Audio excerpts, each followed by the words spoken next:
Meu nome é Wesley Ramos e esse é mais um vídeo do Atinja o Alvo. E hoje a gente vai falar sobre esperança. Se liga.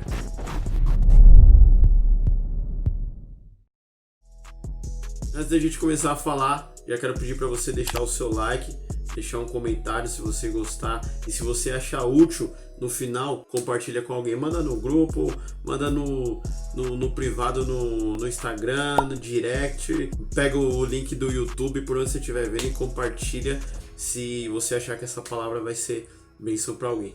Demorou? Hoje eu quero falar sobre a esperança e relacionada à passagem da mulher do fluxo de sangue que tem nos evangelhos, que a gente vai usar aqui é o de Marcos 5. A mulher do fluxo de sangue, ela teve em Jesus a sua última esperança. A história em Marcos 5, se eu não me engano, é do versículo... Em Marcos 5, do versículo 24 até o versículo 34, conta a história dessa mulher que ela lutava contra uma hemorragia que ela tinha. E ela já tinha gastado todo o dinheiro que ela já tinha gastado todas as esperanças dela, toda a força, o empenho dela por 12 anos. Ela estava lutando contra essa doença, os médicos não tinham conseguido dar solução para ela. Tem um versículo que fala que ela estava pior do que há 12 anos atrás, o problema dela não tinha sido resolvido, mas ela ouviu falar de um profeta, ela ouviu falar de um homem que estava curando o povo, que todo mundo ia atrás e que todo mundo queria saber quem era, e ela depositou essa esperança nesse homem. Eu não sei se ela tinha o entendimento de quem era Jesus, eu não sei se ela cria ou sabia que ele era o Cristo, eu não sei se ela sabia que ele era o Filho de Deus, mas ela ouviu falar sobre e ela depositou a esperança nele. Só que ela só depositou a esperança depois de que ela tinha gastado tudo. Deu certo que Jesus chegou só naquela época, mas dá pra gente fazer uma analogia com as nossas vidas. Muitas vezes a gente luta com a força do nosso braço, a gente tenta fazer o que está ao nosso alcance, a gente tenta lutar com as nossas próprias forças, com a nossa sabedoria, com o nosso entendimento, e não envolve Deus, e não chama Deus para conversa, como, por exemplo, você vai abrir um negócio e você não pergunta para Deus se é da vontade dele. Você vai entrar num trabalho e você não pergunta para Deus se é da vontade dele. Você está procurando um trabalho e você não pergunta. Você vai entrar num relacionamento e você não chama Deus para esse relacionamento. E aí quando o trabalho você está perdendo ele, ou quando você perdeu, quando o relacionamento está muito difícil ou está acabando, ou às vezes já acabou, quando a sua família às vezes está numa situação drástica, aí você recorre para Jesus. Nós recorremos para Jesus porque nós temos essa cultura, essa tendência de buscar Deus só como a última esperança. Tipo, se der para fazer sem Deus, eu vou fazer. Só que nós deveríamos buscar a Deus na nossa primeira esperança, como uma esperança primária, como aquele que é de fato o nosso Pai, como aquele que de fato pode resolver a nossa dificuldade de uma forma sobrenatural e às vezes melhor do que o que nós pensamos ou do que nós poderíamos resolver. Porque às vezes a gente consegue resolver na força do nosso braço.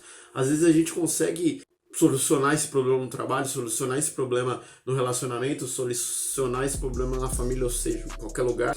Mas se Deus estivesse nessa situação, poderia ter sido um desfecho muito melhor. Essa mulher, ela, pelo que o relato que fala em Marcos, ela teve que enfrentar uma multidão, porque Jesus, uma multidão tipo gigantesca, porque Jesus, quando ela tocou em Jesus parou e falou: quem foi que me tocou? Tipo, e os discípulos falam: Senhor, a multidão te aperta, te oprime, como que o Senhor pergunta quem foi que te tocou? Um monte de gente te tocou. Mas ele, não, foi um toque diferente, porque de mim saiu virtude, ou de mim saiu poder. Ele entendeu que alguém tinha tocado nele com fé, alguém tinha tocado nele com esperança, alguém tinha tocado nele crendo que poderia, só tocando, alcançar algum tipo de resposta. Isso chamou a atenção de Jesus, isso despertou o interesse dele, despertou uma curiosidade no Senhor, e ele fez questão de saber quem foi que tocou nele. E a mulher, ela, mano, provavelmente, coitada, já passava por tanto problema, ela devia estar com muito medo, ela devia estar com muito trêmula, mas ela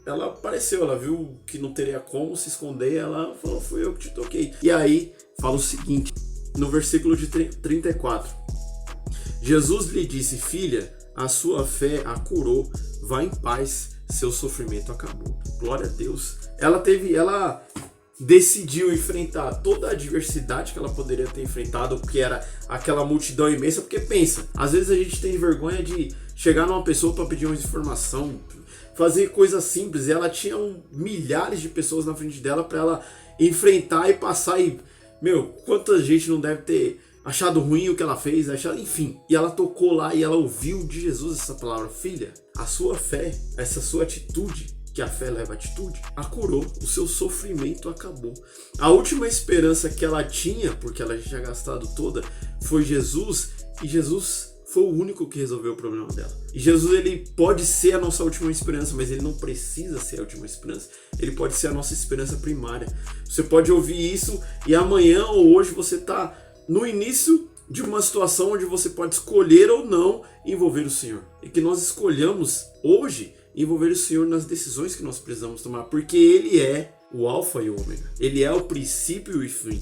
Tudo veio dele, tudo foi feito por Ele e para Ele. Tudo que a gente toca, tudo que é visível, veio do invisível. Então Ele tem, de fato, todo o poder para resolver toda a situação. Ele precisa ser não só a nossa última esperança, porque talvez Ele seja a nossa última esperança, mas Ele pode ser a nossa primeira esperança.